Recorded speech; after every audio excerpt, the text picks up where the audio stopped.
নব্য যারা ফ্যাসিস্ট হওয়ার চিন্তা করছেন, যারা ঘনভোট নিয়ে নির্বাচনের আগে দেওয়ার ব্যাপারে তালবাহানা করছেন, আমি তাদেরকে উদ্দেশ্য করে বলতে চাই, আজকে বাংলাদেশের ছাত্র জনতা, সর্বশ্রেণীর মানুষ আজকে জুলাই ভিত্তিক আইনি সর্বপ্রথম চায়, তারপর জাতীয় নির্বাচন চায়।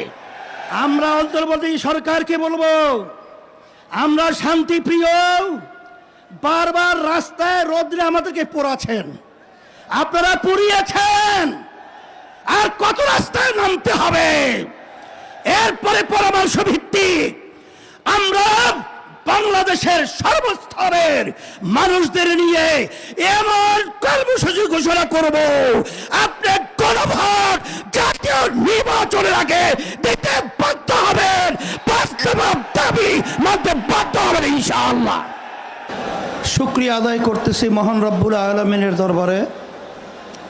রব্বুল আলামিন এই দেশের জনগণের ক্রান্তি লগ্নে আমরা আজকে একত্রিত হতে পেরেছি, শুকরিয়াতান বলি আলহামদুলিল্লাহ। আমাদের আজকে সমাবেশের মূল লক্ষ্য উদ্দেশ্য সম্পর্কে আমরা ইতিমধ্যে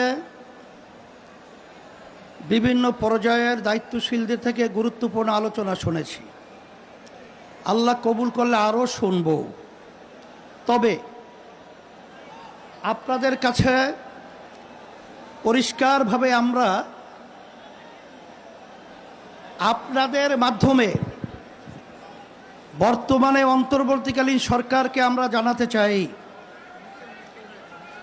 যে আজকে আমরা রাজপথে একত্রিত হয়েছি